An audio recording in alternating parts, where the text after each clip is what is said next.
Me siento como cuando uno va al mercado y tiene todos los productos ahí enfrente, porque después de tantas ponencias, de tantos expositores, bueno, que tenga el privilegio de hablar hacia el final de estas jornadas, bueno, te da la posibilidad y que creo que también cada uno de nosotros ha tenido la posibilidad como de ir reconstruyendo, como un mosaico, tantas cosas que se fueron ensamblando a medida que iban transcurriendo estas jornadas. Y entonces decíamos, sí, algunas cosas se han repetido, pero qué bueno, porque se confirman, se van complementando, hay miradas distintas desde lo experiencial, no sé, desde lo académico, en fin. Bueno, yo tenía muchas cosas para proponerles. Me parece que, bueno, Pirino me dice, bueno, ¿y esto cómo sigue, no? Entonces la proyección de las jornadas, de la obra de Don Orión de Mar del Plata. Yo creo que antes de entrar en el tema que quiero compartir con ustedes, las jornadas estas han sido como una especie de despertar el apetito, ¿no? Cuando en Italia se usa mucho ese de assaggini, ¿no? Pruebo un poquito, picoteo acá, picoteo. Entonces vos te vas con ganas de comer todo después, ¿no? Porque probaste esto. Bueno, ese es el sentido, más que no tanto agotar los temas, como ustedes saben, y prometo los organizadores de las jornadas enviar el material. Todo lo que se va a profundizar, después va a salir en un libro, a año vencido, al año siguiente, siempre después de la jornada, nosotros publicamos el libro, donde ahí van a estar todos los detalles, la bibliografía, todas las cosas. Yo ayer hablé un aspecto, más bien el interior de Duto, pero hay un montón de material, de cartas, de hechos, de anécdotas, que en el libro después los vamos a tener todos bien juntos. Y el plan de esta jornada es que después de 15, 20 años tengamos una bibliografía así rigurosa, científica, académica, pero también la historia cotidiana, en este material bibliográfico del paso de Don Orión en la Argentina. Ya tenemos un libro de la historia de la Casa de Rosario, 3 de la Casa de Sáenz Peña, vamos a tener 2 de aquí de Mar del Plata, el año que viene se publica también de la historia de la Casa de Mendoza, en fin. Entonces es entre todos producir en esta obra colectiva todo este material que, como hemos dicho, no es un mirar hacia atrás, haciendo arqueología, sino es un mirar hacia adentro de la historia, comprender el sentido, el para quién estamos. Bueno, entonces lo que me parecía que esta mañana podía compartir con ustedes, ayer les decía, bueno, ¿por qué Duto vino a Mar del Plata? ¿No? Son esas preguntas simples que uno después dice, bueno, ¿por qué vino acá y no fue a otro lado? Llovían las propuestas de apertura de casas, de comunidades. Zanocchi elenca, hace un listado de todos, de Córdoba, lo llamaban de Santa Fe, de acá, de allá. Así que tenían para elegir. ¿Por qué Mar del Plata? Bueno, un poco hemos dicho ayer el por qué. Pero lo que quería compartir con ustedes esta mañana es por qué vino Don Orión a la Argentina. Que ha sido una especie siempre presentado como expresión de ese espíritu misionero de Don Orión. Y gracias a Dios, después de la canonización, hemos tenido acceso a cartas, y a situaciones y a hechos que hubiesen producido en ese momento del proceso de beatificación y de canonización, después hubiesen creado un tipo de dificultades, como también otros, porque Don Orione no era un santo de iglesia, así para entendernos, ¿no es cierto? Entonces tenía relaciones con los modernistas, tuvo relaciones con los políticos, con el fascismo, con los socialistas, con los de izquierda, En fin, entonces, yo lo que quiero compartir con ustedes es, como lo hice con lo del Padre Duto, es por qué Don Orione vino a la Argentina.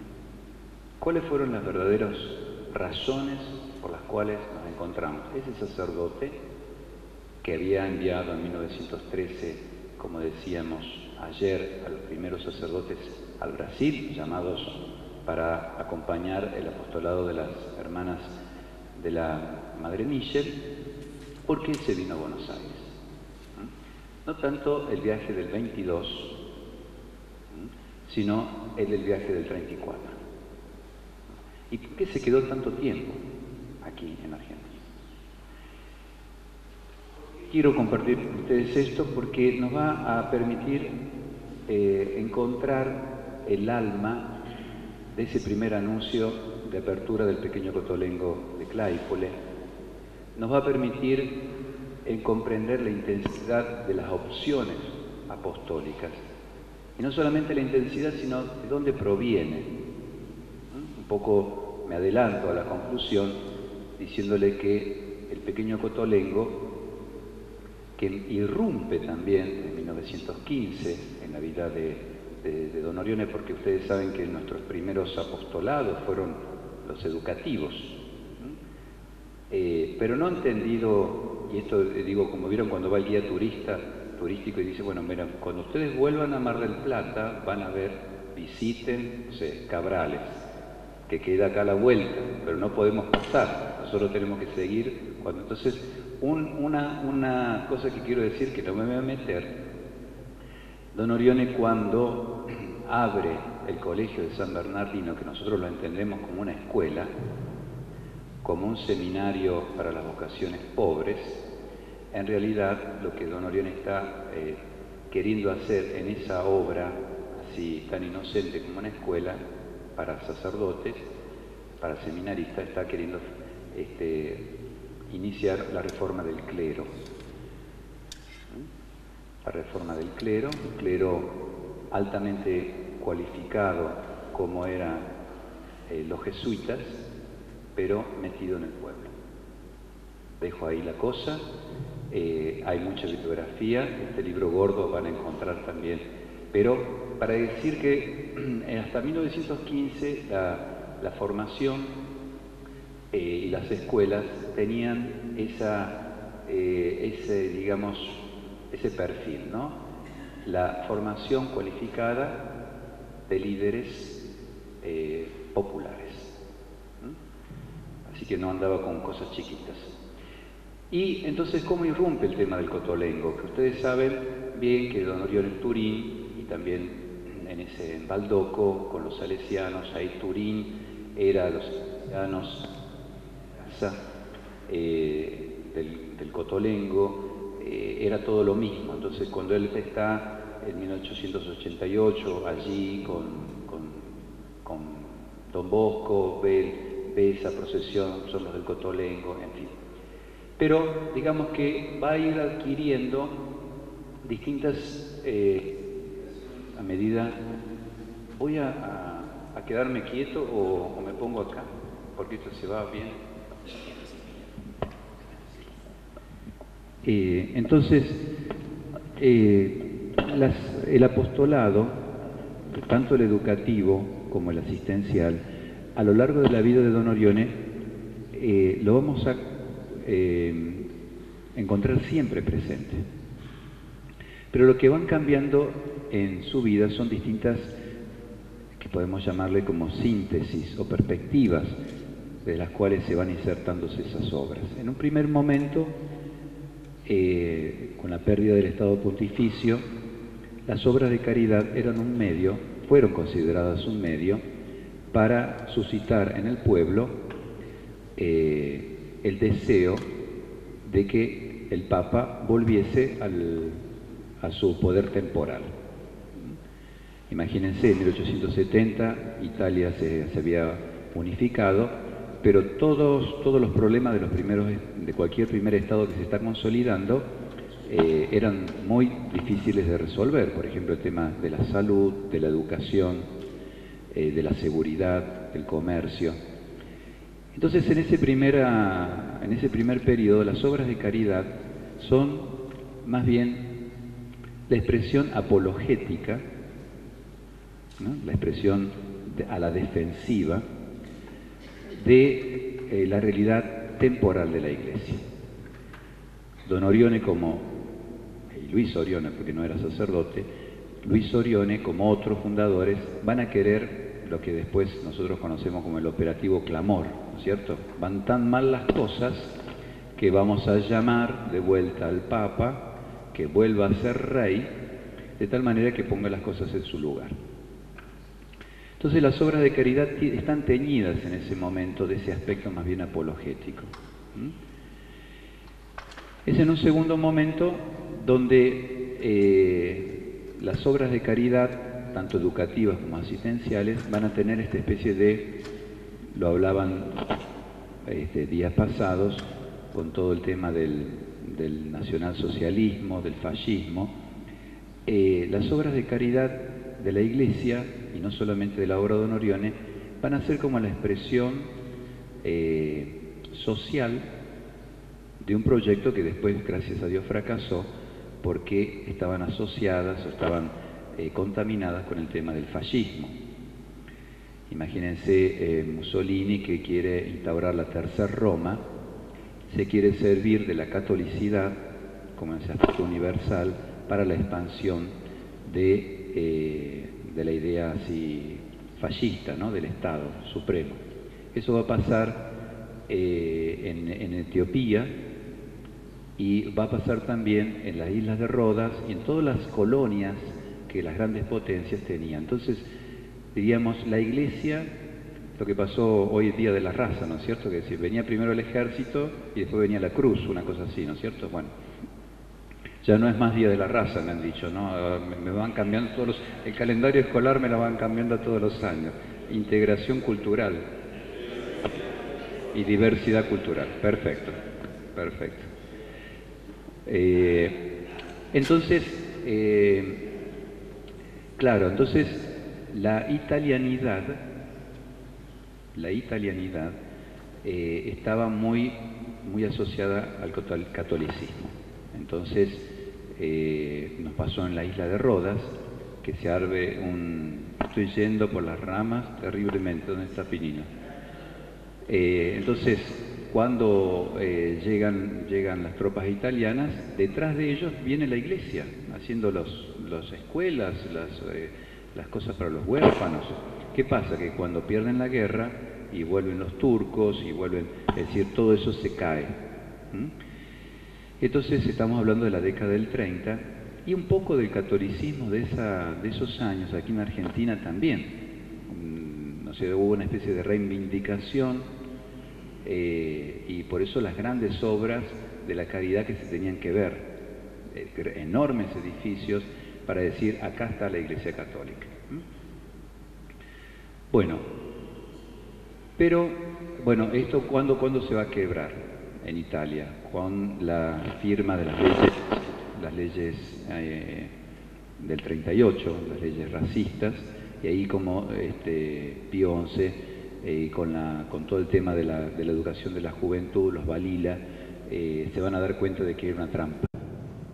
La trampa. Es decir, ser instrumento, la Iglesia terminaba siendo un instrumento del reino. Un instrumento del reino. Y Don Orione también se da cuenta de esto. Pero lo traigo a colación para que ustedes vean que las obras de caridad, tanto educativas como asistenciales, si bien están presentes en la vida de Don Orione, se van insertando en perspectivas que van purificándose a medida que va transcurriendo su vida y se van aproximando cada vez más a la expresión evangélica. Las obras de caridad no son un medio para algo que es distinto del Evangelio, del amor, de la caridad de Cristo, sino son su máxima expresión. Son su máxima expresión. O sea, en otras palabras, podríamos decir que las obras de caridad son la Iglesia. Ellas son la Iglesia. No es que nos van a servir para que aquellos que no vienen a misa o aquellos que no quieren a los curas como que muerdan el anzuelo y se acerquen a la iglesia. No, las obras de caridad son la expresión de la iglesia. Expresan su naturaleza y su misión. Bueno, dicho esto, que tenía que ser una introducción, ¿por qué don Orione viene a la Argentina? Estamos hablando de los motivos de la segunda venida en octubre de 1934. Yo quiero leer, pero me voy a sentar porque este libro es gordo, si no lo voy a partir en dos.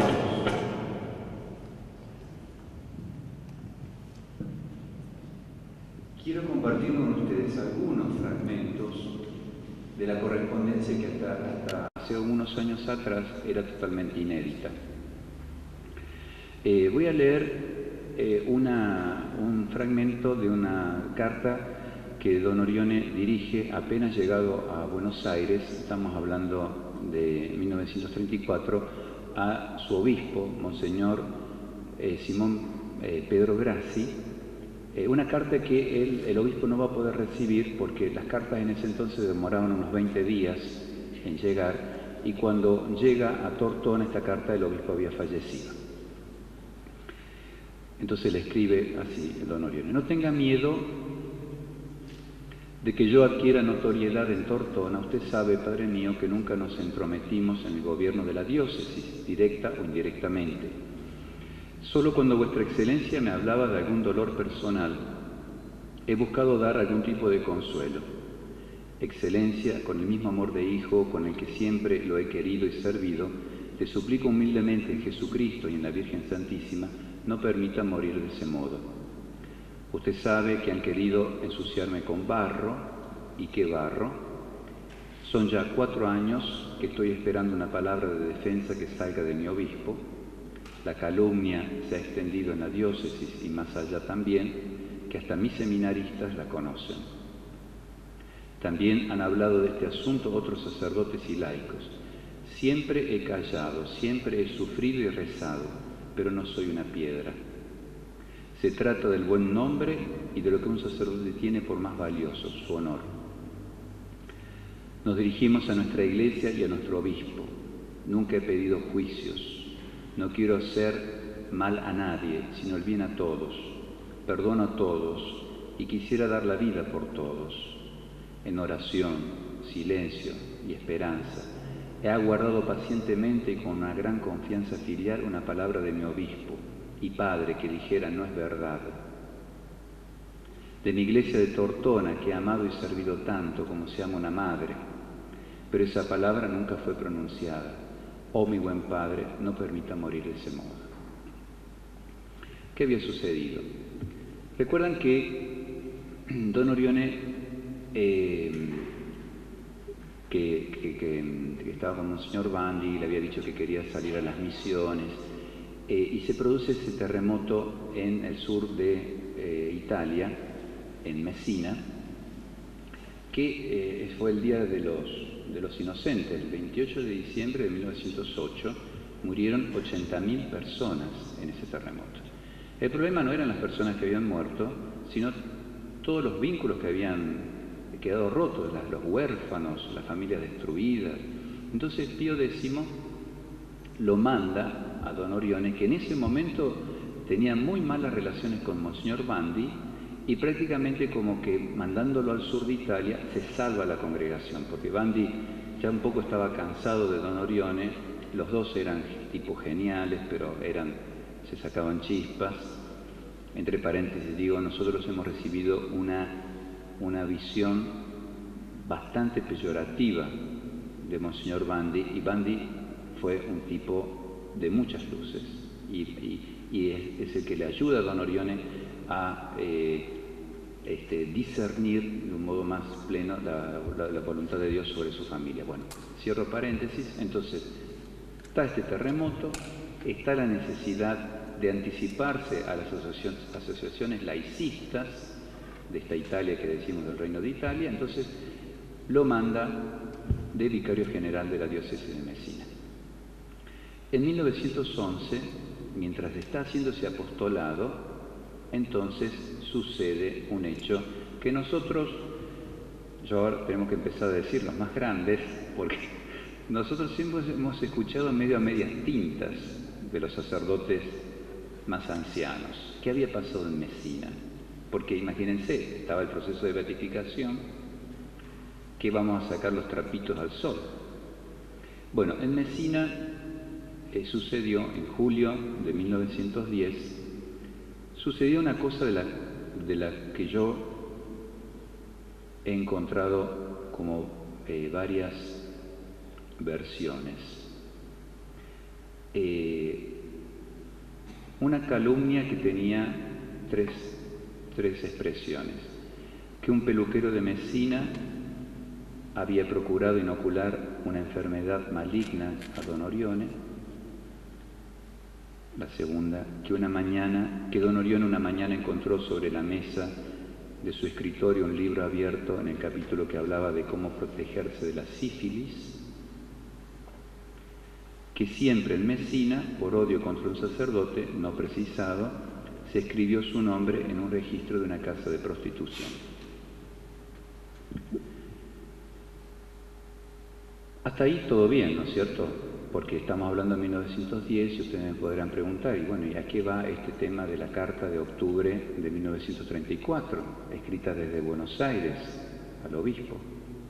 Sucedió que en 1931, entonces hemos hecho un salto muy grande en el tiempo, un grupo de sacerdotes de Tortona se encontraba en Melide, al sur de Suiza, ahí en las puertas, cuando uno deja Como, y entrando en Melide, en el cantón Ticino, un grupo de sacerdotes escucha a un párroco de Tortona, donde yo me imagino que debe haber sido esta la conversación, le dice, bueno, y don Orione, un gran santo, un gran sacerdote preocupado por los más pobres, que ya tenía misiones en Brasil, que había comenzado las obras en América Latina, en Argentina. Dice, sí, pero ustedes no saben lo que han hecho con él, cómo lo han querido ensuciar. Y este párroco, don Alessandro, y ahora ya lo voy a encontrar el apellido, para decir, pensémoslo bien, ¿no es cierto?, para decir cuán grande era don Orione, que a pesar de lo que le había sucedido en Mesina, estaba haciendo eso, él cuenta en 1931 lo que había sucedido en 1910. Como a San Agustín, ¿no es cierto?, que nosotros de San Agustín hemos leído poco, pero sabemos que era, bueno, un tipo que tenía una moral un poco laxa y que después se convierte y llega a ser un gran santo con las lágrimas de Santa Mónica, etcétera, etcétera. Bueno, en esa perspectiva, entonces, ¿qué cuenta lo que había sucedido mientras era vicario de Mesina? Que cuando estos vuelven a Tortona, ya empiezan, vieron lo que le hicieron a don Orione, y qué le hicieron a don Orione, y que le habían inoculado a la sífilis, que había estado esto, y qué bárbaro como es la gente. Y ustedes conocen, porque don Orione es formado en la escuela de San Juan Bosco, cómo era el tema de la virtud, ¿no?, de la castidad. Recuerdan ese hecho de también la hermana que quiere entrar a la pieza de don Orione se está muriendo, la quiere sacar porque era mujer. En fin, la carta del 22, 21 del tema de la relación con las hermanas. Era así, no era ni peor ni mejor, era así la cosa, era una distancia muy grande, un respeto, pero bueno, entonces es en ese momento donde esta calumnia traída en el 31 adquiere tal dimensión en Tortona que don Orione le pide al obispo, bueno, haga algo, diga que no es verdad, que no es cierto. Y entonces encontré otra carta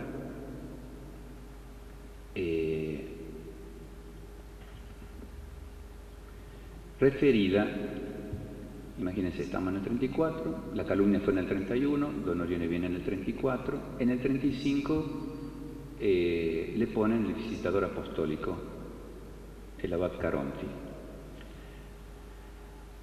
Otro paréntesis, don Orione estaba buscando de aprobar que tener la congregación que fuese de derecho pontificio, porque hasta ese entonces la congregación había tenido solamente la aprobación diocesana, en distintas diócesis, en Ventimiglia, en Tortona, ¿cómo se llama?, en Palermo. O sea, a medida que se iban instaurando las comunidades, el obispo como que después daba el permiso para las ordenaciones sacerdotales. Y entonces siempre tenías que lidiar con el obispo, que sí, que te ordeno, que me saca a los seminaristas. ¿Vieron cómo somos los curas con las ovejas? Que son mías, que son tuyas.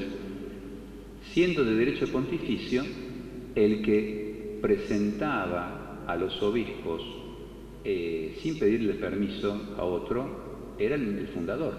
Entonces podía ordenar a quien quisiera, era responsabilidad del fundador, no tanto del obispo diocesano. Entonces se buscaba que la congregación tuviese esta libertad para ordenar la gente, para poder llevar adelante las obras. Ayer decíamos que acá Duto, José Dondero y antes Montaña y después César Di Salvatore eran maestros, directores y maestros, porque con eso comían y con ese dinero de los sueldos de maestros mandaban a Italia, como hacían los pescadores acá, hacían exactamente lo mismo. Bueno, entonces se buscaba esta intervención pontificia para darle la autoridad, digamos, el decretum laudis, que decía, bueno, es una congregación de derecho pontificio. Y entonces, en el 35, estando acá, le avisan de que va a haber un interventor.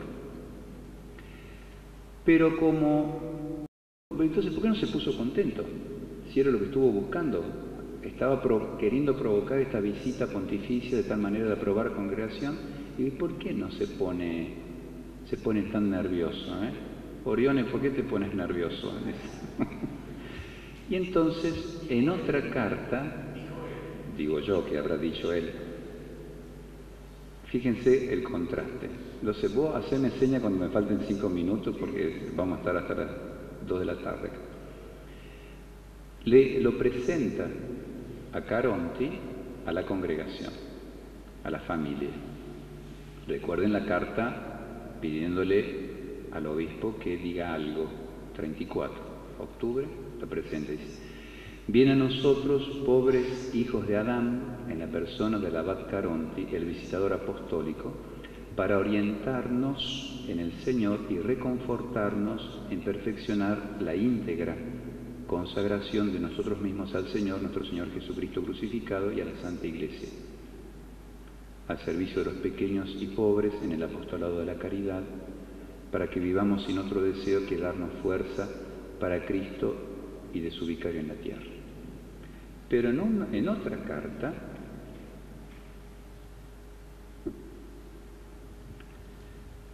dirigida al abad Caronti,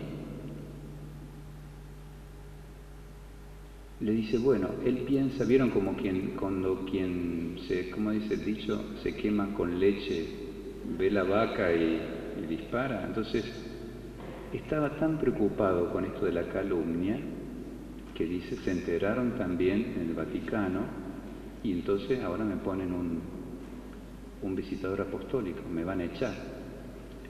Y entonces él le escribe a Caronti, que hasta ese entonces me parece que ignoraba todo, cuáles son los motivos por los cuales él vino a la Argentina.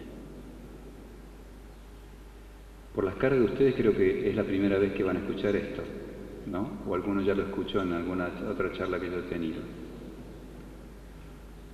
No sé, ¿ya lo escucharon esto? Si no, sigo con otro tema, ¿no?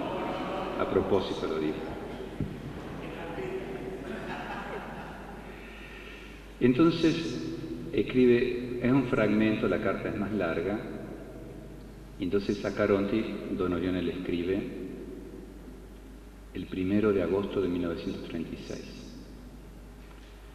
Y aquí me parece conveniente manifestar en forma reservada a su excelencia que cuando dejé Italia no vine a América solo con la intención de visitar las casas que la pequeña obra de la Divina Providencia ya poseía aquí, sino sin que confesarlo a nadie, ni siquiera a don Sterpi, para no causarle un dolor todavía más grave, me ha arrojado al mar como si fuese un Jonás, con la esperanza de que mi alejamiento calmase las olas furiosas y salvado a la barca de mi pobre congregación.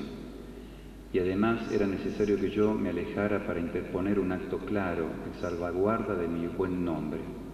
Desde hace 4 años que vengo esperando en vano, en silencio, en oración y confianza, que se dijese una palabra de defensa de una horrible calumnia divulgada en la diócesis y fuera de ella, semejante a lo del vicioso sacerdote Florencio. Viendo que, entonces, era inútil esperar, he creído que debía seguir el ejemplo de San Benito, que abandonó Subiaco y se retiró a Monte Cassino, por lo que desaparecí silenciosamente de Tortona, aprovechando la ocasión del Congreso Eucarístico, y dejando la congregación en buenas manos, puse mi causa en las manos de Dios. Porque nosotros hasta ese momento, claro, habíamos siempre pensado de que don Orione había venido con el Congreso Eucarístico. Y bueno, resulta ser que fue una cortina de humo, o una ocasión, digámoslo en positivo, para venirse acá, porque si no lo iban a descuartizar. Y imagínense, los que han estado en Tortona, la obra de don Orione es omnipresente en la diócesis, ¿no es cierto? Y eso crea tensiones, digamos, ¿no es cierto? Celos, envidias, y también una cuestión económica, porque el santuario de Tortona es como una aspiradora, llegan el momento de la fiesta, las colectas, y es así, hay que decirlo también eso, ¿no es cierto? Entonces le escribe de vuelta, imagínense, 20 días que las cartas venían, entonces el abad de esto no sabía nada. Él lee esta carta de un fundador ignorando toda la situación y como que después le dice, bueno, no, tranquilícese, yo voy medio rápido, tranquilícese, no es por esto que he venido, no es por esto que he venido. Con todo, don Orione, en 1938, como la cosa no... Bueno, Grassi se muere, viene el otro obispo, Melchiori, él extiende un testamento. Es en esa circunstancia que él extiende el testamento. Te voy a leer la segunda versión, porque hizo dos versiones de su testamento. Yo estoy leyendo la segunda. Ya que Dios ha permitido ciertamente para mi bien que mi nombre de sacerdote fuese humillado en el modo más deshonroso para un cristiano y sacerdote, situación que se ha prolongado por muchos años sin que la autoridad eclesiástica de mi iglesia de Tortona, a pesar de haberla pedido hace años, sintiera la obligación, a pesar de tener en su poder los respectivos documentos, de emitir al menos una declaración que la infame calumnia o mentira no tuviese ningún fundamento cierto, me veo dolorosamente obligado, a fin de tutelar, al menos después de muerto, mi honor de sacerdote, de prohibir que mi cuerpo sea sepultado dentro de los límites de la diócesis de Tortona, hasta que esta autoridad diocesana no emita con un escrito para hacerse público, con el que se declare en el modo más absoluto que la horrible calumnia no tiene ningún fundamento, perdono a todos, rezo por todos, pero es lamentablemente el único modo que todavía me queda para defender mi honor de cristiano y de sacerdote. Esta es mi voluntad, en el nombre de Dios. Amén. Sacerdote Luis Orione, hijo de Victoria. ¿Por qué hizo esta segunda versión? En esta segunda versión dice, bueno, prohíbo que mi cuerpo sea sepultado dentro de los límites de la diócesis de Tortona. En la primera versión, él decía, quiero que mi cuerpo sea enterrado del límite 1 metro afuera, ¿no? Y ahí mostraba un poco lo sanguíneo que era él y la bronca que tenía. Bueno, imagínense, don Orione muere el 12 de marzo del 40, cuando Perduca le va a decir a Melchiori, a Domenico Melchiori, que don Orione había muerto, y abren ese testamento. Don Orione murió Sí, ¿en dónde murió? En San Remo, diócesis de Ventimiglia. Entonces él estaba en la costa azul y tenía que venir a Tortona. La noticia de la muerte de don Orione se difunde como mancha de aceite, todo el mundo está esperando en Tortona que venga don Orione, le abren el testamento al obispo, ¿y qué hacemos? Porque don Orione no quería ser enterrado en Tortona. Y entonces lo tienen que llamar a Alessandro de Tomasi, que era el que había traído, había comentado en Melide todo este tema del 1910, a que se retracte, porque este obispo nuevo no sabía nada de lo que había sucedido, entonces se tiene que retractar.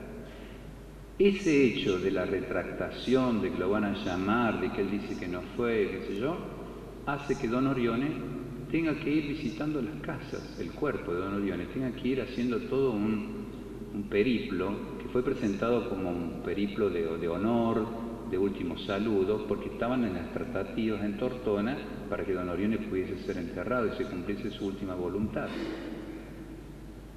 Bueno, la cuestión es que Alessandro Di Tommaso, esto está todo lo que te estoy diciendo está en el proceso de beatificación, dice, bueno, no, en realidad, no sé, no fue tan así, y bueno, el canónigo Perduca y don Sterpi dan como cumplida la última voluntad de don Orione, y bueno, finalmente es tumulado ahí en la cripta del santuario.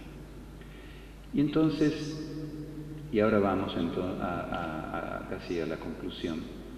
¿Por qué les cuento todo esto? Porque mientras se abría la casa acá, bueno, contaba Pinino, ¿no? De la Estrada, qué sé yo, la bendición de las aulas, también Rosario, el Chaco, se recibita a ti, Cuenca. Toda esa, digamos, esa visibilidad de la caridad, hay una especie de visibilidad de la cruz interior que nadie supo, que nadie se enteró de lo que don Orione estaba viviendo interiormente y cuáles eran los verdaderos motivos por los cuales él había venido acá a la Argentina. Entonces, ver cómo la obra de caridad, ayer lo decimos del Padre Duto, no es una estrategia de escritorio que uno dice, ¿cómo vamos a ser más eficaz? ¿Cómo vamos a llenar con más gente nuestras estructuras, como si se tratase de una asociación proselitista? Sino que es expresión de esta experiencia de identificación con aquellos a los que se va a servir. Es como una experiencia necesaria de que la caridad no es algo que yo te doy, no es algo que yo te doy, sino que me estoy dando a mí mismo en esta entrega, en esta experiencia de dolor, pero también de esperanza y de fe. Y entonces un escrito de 1937, la Carta de la Fe, que hemos publicado este año en forma íntegra, nos ayuda a interpretar con algunas claves lo que fue este periodo. Miren qué lindo. Como el oro se reconoce en el fuego y el amor con los hechos, de la misma forma la fe se prueba con las obras de misericordia. Se acredita en las luchas y combates interiores de cada persona.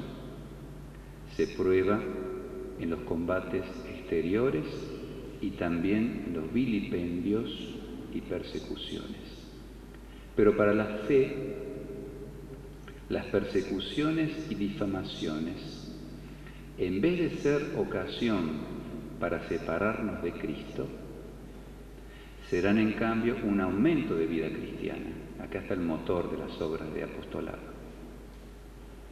Repito. Pero para la fe, las persecuciones y difamaciones, en vez de ser ocasión para separarnos de Cristo, serán en cambio un aumento de vida cristiana, de vida verdaderamente abnegada, de perfección religiosa, de sólida virtud, de verdadero amor a Dios y a los hombres, de unión a Jesús y a su Santa Iglesia. Es decir, toda la experiencia interior del cristiano y pensemos en cada uno la nuestra, nuestras luchas en la fe, en ser buenos, en buenas personas, en apostar a la verdad, a la justicia. Todo eso que nosotros sufrimos interiormente y que quizás nadie va a conocer, eso es el motor de nuestra caridad externa, porque nos identifica con aquellos a los cuales nosotros vamos a ir al encuentro, en el colegio, en la parroquia, en el hogarcito. Entonces no sos vos el superhombre o la supermujer, el supercristiano, que venís a, no sé, a dar algunas cositas de tu tiempo. No, vos estás identificándote con aquellos que queréis compartir esta experiencia de fe, en la cual descubrís a un Jesús que está a tu lado y te acompaña. Y entonces termino con una frase que yo un escrito que vi hace muy poco, que me ayudó a comprender por qué entonces el cotolengo. Y yo le decía, habíamos empezado con las obras educativas que se van a transformar radicalmente, volviéndose una expresión de la caridad. Por eso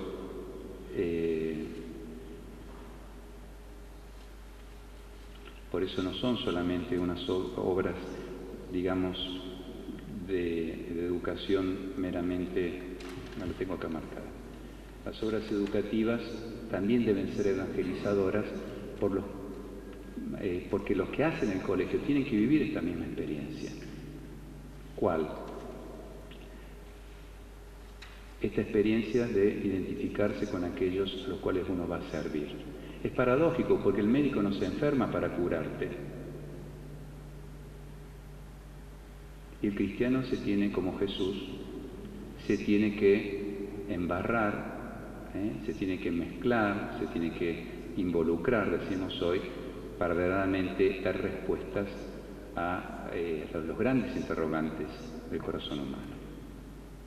Y entonces el que haya venido aquí a la Argentina no fue solamente un desplazamiento a las periferias geográficas, fue también un correrse a la experiencia de los desamparados, no quizás con una experiencia física como que estos habían venido para buscar trabajo y hacerse la América, sino una experiencia de colapso interior, de identificación con los pobres, con los excluidos, porque él se tuvo que venir acá para salvar a la congregación. Y hay otros escritos que hablan de que él no quería volver nunca más a Italia. Lo llevan un poco engañado, tenemos que decir así, de que iba a salir la aprobación pontificia y necesitaban que el fundador estuviese. Pero fíjense que yo les dije que recién la retractación de Alessandro de Tomasi viene el 13 de marzo. Don Orione se murió sin escuchar esa palabra, decir, mirá, no pasó nada, te creemos. O sea, fíjense hasta qué punto estuvo identificado con los excluidos y con los marginados, que se murió así. Y hemos venido a saber esto hace muy poco. Bueno, termino con este texto para que comprendamos la hondura de nuestro carisma, el horizonte de nuestro apostolado, que él haya anunciado que el pequeño Cotolengo se inauguraba, lo haya hecho de esta ciudad, con todo este trasfondo interior, nos da una verdadera dimensión de cuál es el horizonte hacia el cual nosotros también tenemos que caminar, no solamente en nuestras instituciones, sino también en nuestras obras. Miren qué lindo. Es un texto del cual no encontré el original, que fue publicado en 1968. Habla de cómo en el pobre, cuando uno vive una experiencia semejante a la de Jesús, se encuentra con Jesús. Oh Jesús, en verdad tú has sido el desecho del mundo. En italiano es mucho más duro, porque dice, ha sido la basura.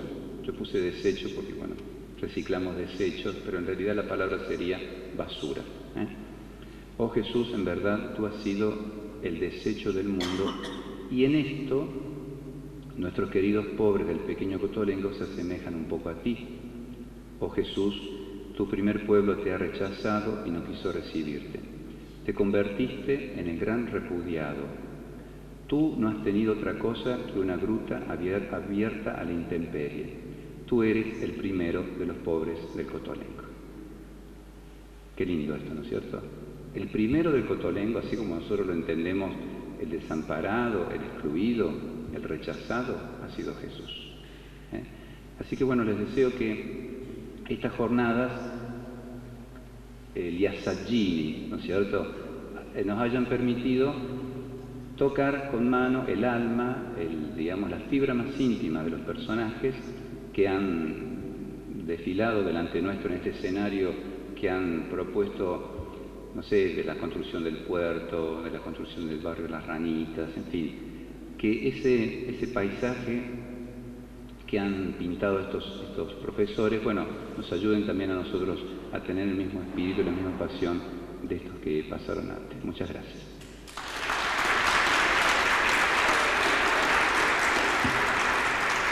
Hola, muchas gracias Padre Fernando, y como venimos haciendo en las distintas ponencias, si alguna persona quiere hacer alguna pregunta de lo expuesto al Padre Fernando, levanta la mano, le acercamos el micrófono, sabiendo y teniendo consideración de que hacemos preguntas cortitas para que otros también puedan hacer las mismas preguntas. Muchas gracias, Padre. Yo tengo una inquietud. ¿Más acá? Mira, este tiene más pila. No, tiene nuevas. Me interesaría... Ahí. Así como tomando vino. Si no me paro directamente.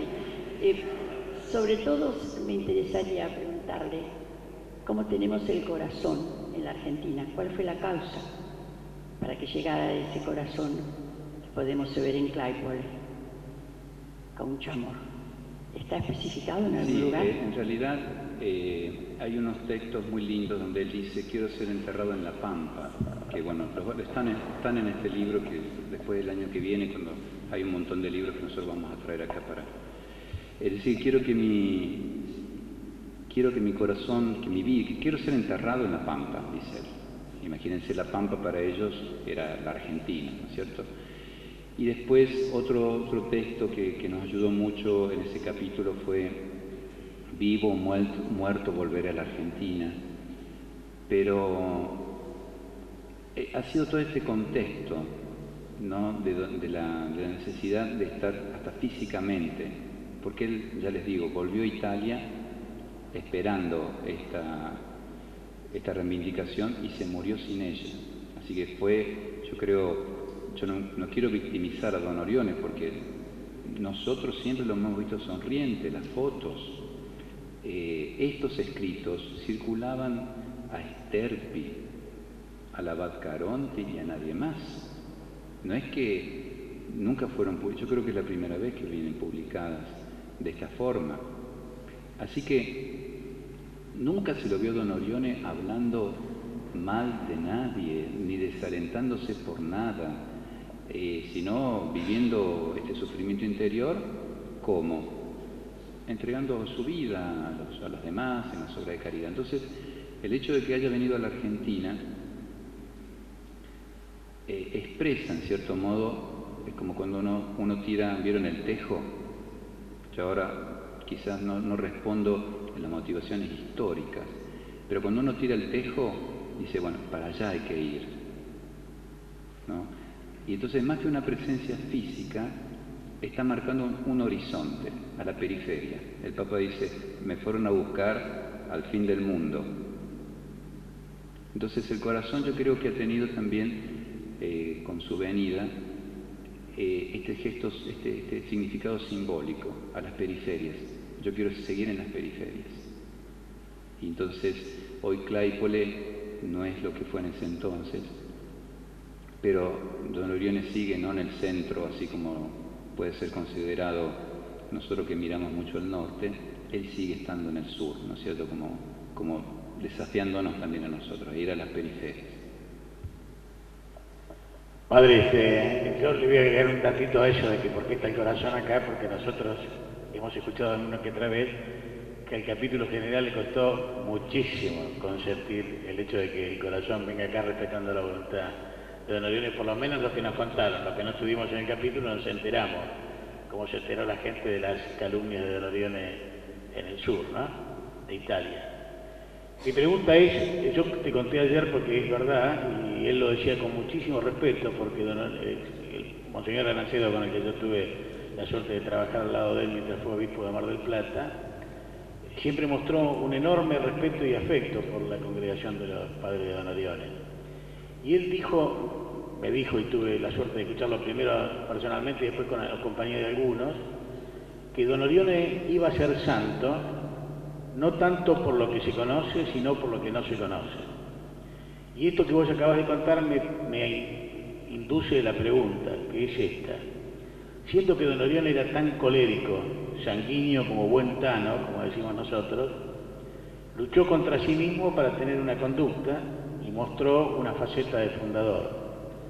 ¿Cuánto de eso ha movido, según vos, y en todo caso en tu caso, la vocación de los sacerdotes de don Orione, y cuánto todavía permanece vivo como para que los que se están formando en la congregación se inclinen o valoren y copien esas mismas condiciones de don Orione? Sí, yo tengo que confesar esto, que cuando entré al noviciado yo tenía 17 años.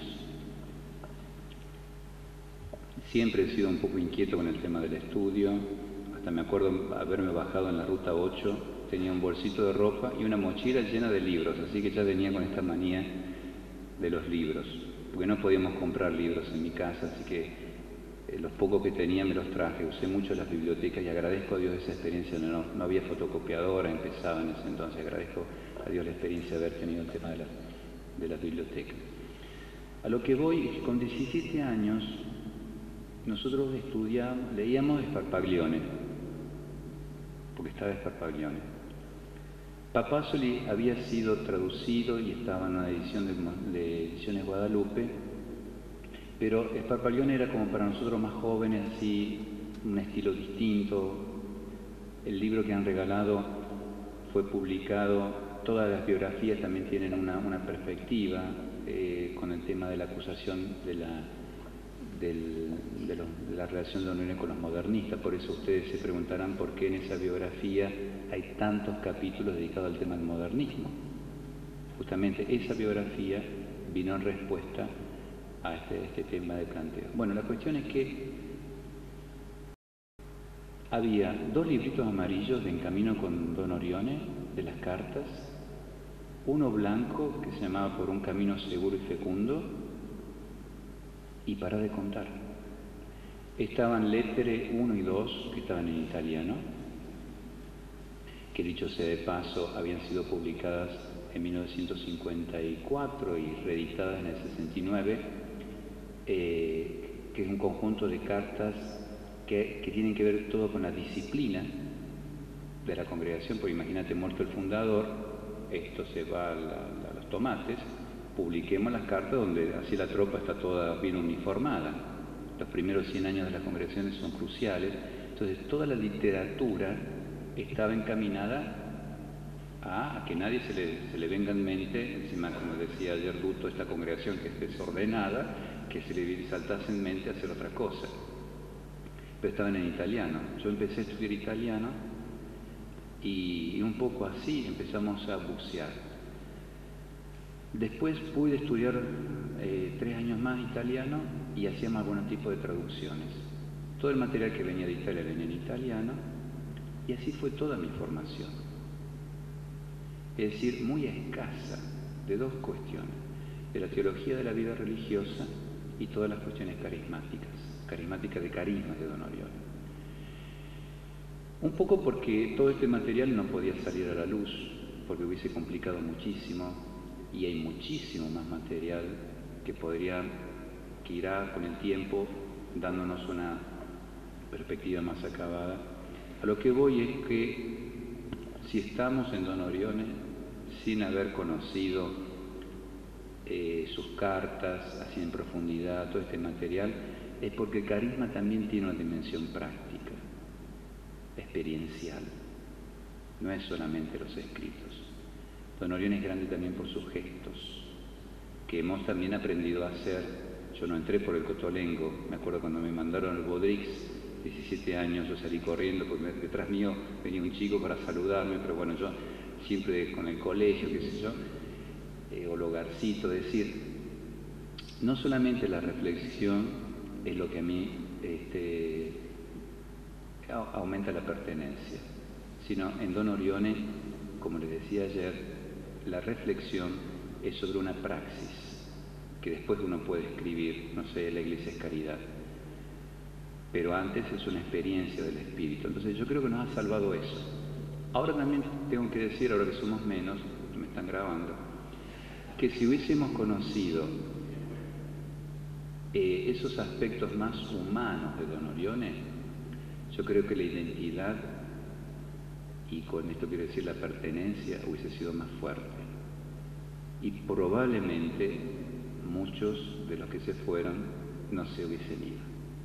Eso me queda a mí, porque el conocer así, no solamente un fundador, sino un camino de santidad y tan actual, bueno, te hace que te quedes, porque te sentís feliz de a lo que he sido llamado. ¿Alguna pregunta más? Bueno, Padre Fernando, queremos agradecerte tu presencia. Como vos te gusta mucho leer e investigar, queremos darte algo de la historia de Mar del Plata, de sus inicios, de esta década del 20, del 30, de la constancia. Muchas gracias nuevamente y nuestro aplauso por